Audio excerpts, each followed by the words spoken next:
Well, yeah, that's why I'm shooting this little test, is because the real logistics of where we can fit the camera and actually get a shot and get the scene and then sort of tell the story, which is out here somewhere. It was amazing when George presented Phantom Menace to us. The idea that we could even do it in time or even do it at all seemed pretty much impossible. But we all just focused on it and just said, okay, let's do this, and divided the show up. The work was always conceived from the beginning to not so much do synthetic CG backgrounds, but to try to have those all be real, you know, real locations, real miniatures that we could do some work on. But the CG was used for the characters and for the compositing, and that's, I think, was really a good way to go, because at that time we didn't really have the tools to make landscapes and all look very real. And any time, I still feel this, any time that you can start with something real, you should use it, because it forces the work up to that level. And I think that combination of the two always keeps you sort of on your toes. Is this real or is this fake? But you buy into it and you believe it. In The Phantom Menace, we visit Naboo, which is the home planet of the Queen.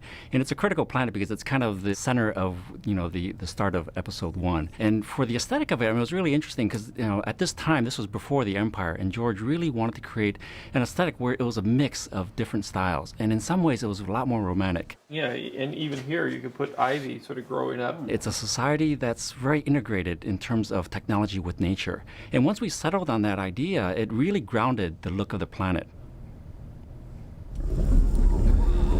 The big battle was pretty difficult at the time, because nobody up until that time had done a synthetic battle with like thousands of soldiers, or, you know, people fighting each other, creatures fighting each other. It's been done a lot since, but that was, as far as I know, it's the first time it had really been done without using real people, you know, all computer graphics.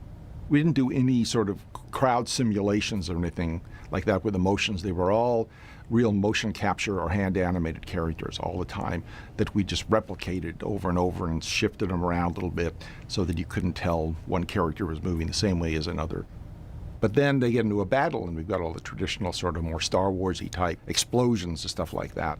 And you know, we used everything we could think of. Mostly there was a lot less computer graphics than people might think. We did a lot of stuff with real explosions, real miniature ships that you see going along on the ground that crash. We had a really nice model shop here, and at the time that seemed to be the best way to do it.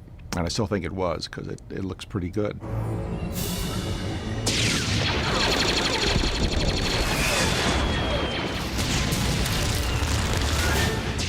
On Naboo, there is these other society, which is complementary to the Queen's world, which are the Gungans.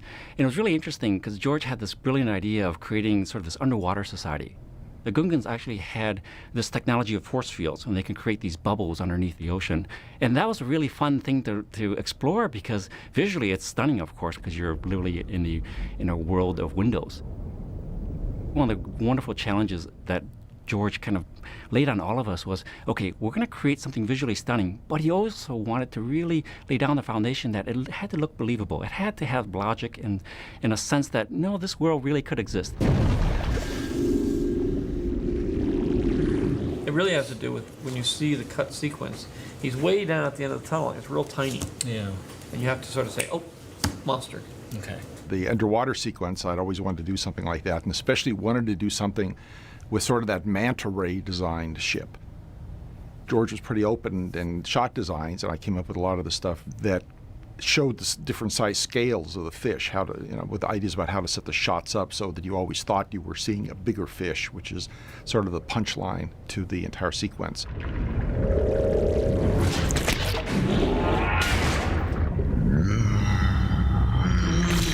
When I first saw the finished film, I was really thrilled. I mean, it was in many ways what we saw in our mind's eye come to life. I spent, literally years working on the planet itself, trying to design the aesthetic for it. And the execution by ILM was just flawless. I mean, it just looked great.